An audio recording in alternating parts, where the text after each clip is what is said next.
going to introduce you guys to Google Jamboard. We are going to be using Google Jamboard's app. Jamboard is similar to a smartboard, but Google also has an app that integrates with the Google Suite. So a couple things that I like about it is, one, the learning curve is extremely low, very easy to use, and the students don't have to have another login to remember because it integrates already with our Google Suite, so they just sign into their school Google account.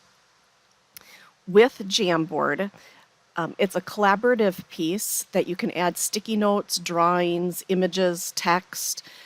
You can search Google and insert images. You can drop and drag images, bring in web pages, and then you can rearrange all of that on to the Jamboard as well.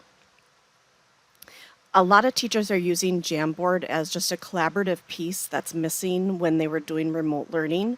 So as we're going to be doing hybrid, this might be a good place to start, just to bring back that collaborative piece that we're missing when we're not face-to-face. So there's a couple ways that you can find Jamboard. The first one is when you go to Google. Up at the top, you'll go to the menu bar. So you've got your 9 little dots here. Scroll, and then somewhere in here, you will see the icon for Jamboard. So I can click the icon here, and it will launch. Otherwise, the other way that I can get to Jamboard is just typing in jamboard.google.com. And then it brings me to this, the Jamboard piece. So I have a few ones on here, and then you can create brand new ones. You can find ones out on the web. I've included a link in the training folder with several different places that you can get pre-made templates, just so you're not starting from scratch, but you certainly can if you want to. So I'm going to open up one of mine here.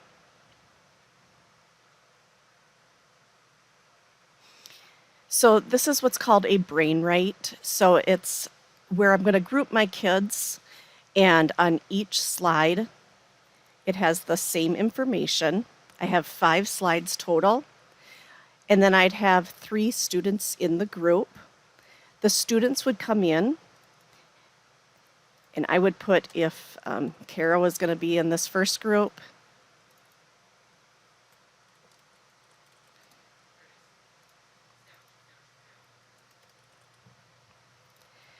I would put in their names, and then the students could go find their groups. Otherwise, I could say, Kara, Dominic, and Katie, you're in slide 1, and then the next group who's in the previous or the next slides.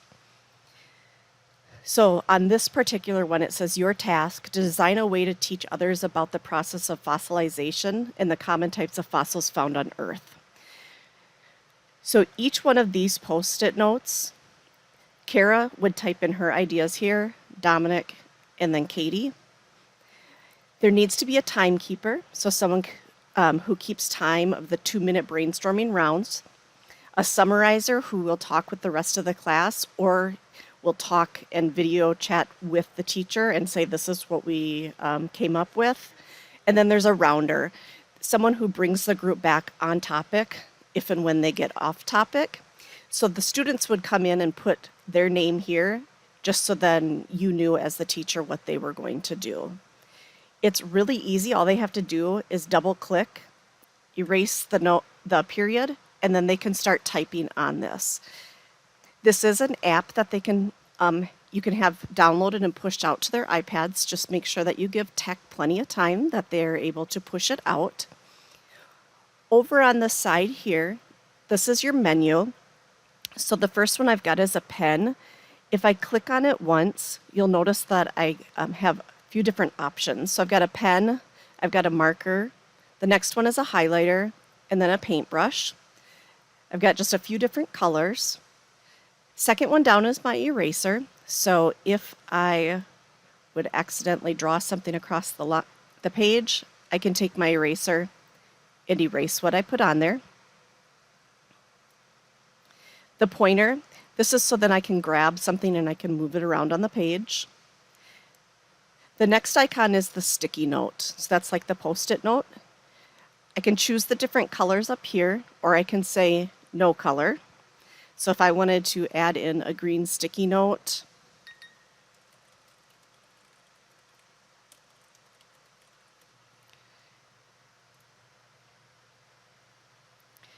and then I can click cancel and it will just cancel the next one because you could continually make sticky notes. I can make it as large or as small and place it anywhere on the page. If I wanted to duplicate it, I could by just going up to the vertical bar here and then doing duplicate. Otherwise, I can delete it to remove it off of the page. The next one is to add an image in. So I can upload images, I can grab images from my Google Drive, my Google Photos. Otherwise, I could do a Google image search. So if we were learning something with fossilization, maybe I wanted my students to bring in an image of a fossil.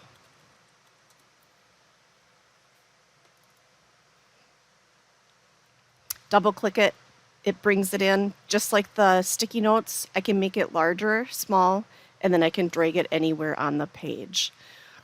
What's nice about the Jamboard is, I can have an unlimited number of pages and assign each student a page, and then they can all be working, collaborating inside one document, where if I'm assigning them each a Google slideshow to do, and I've got 25 kids in my class, I've got 25 different slideshows that I've got to go in and out of. This way I can just quickly look through and see how my students are doing.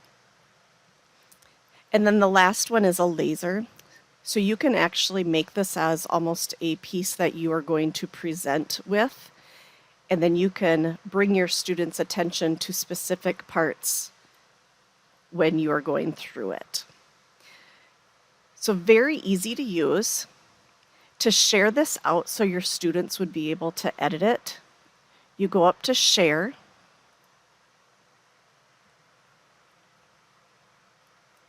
under Get Link, by default, it's going to say that it's restricted to only people that I've given access, like I've shared it to, will have that. So I would want to say that anyone with the link, right now they can only view it, so that means they wouldn't be able to edit it. So I want to change that and make them an editor. So anyone with the link is going to be able to edit this. So with that being said, don't put it out on a website or anything like that. Putting it in Schoology is a great place because that's behind a password lock, so just not anybody in the world can get that. I'd click copy link, and then I can share that link with my students either through an email or put it right into Schoology. And then when it's time, they can click on it, and then we can all go into Jamboard together.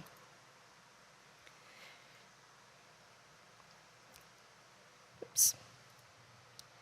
So I'm going to go back to Jamboard.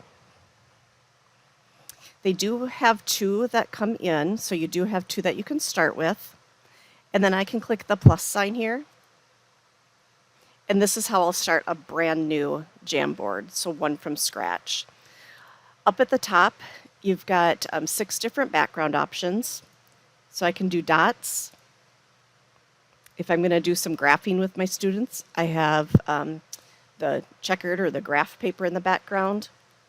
I've got the gray and then a couple colors and also lined paper, so it looks kind of like a notebook or a note card.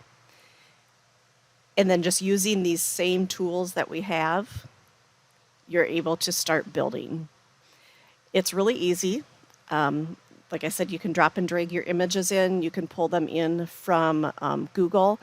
If you're going to take something out of your textbooks, you can take a picture of it with your iPad and put it into your Jamboard, and then have students, be able to see that picture and then answer questions or whatever it is on the side. Definitely check out the other videos and the templates that I have available that you can download. Jamboard is a really cool piece, and I'm excited for it. If I was still teaching, this is definitely something that I would use face to face, but I'd also use it in the remote classroom.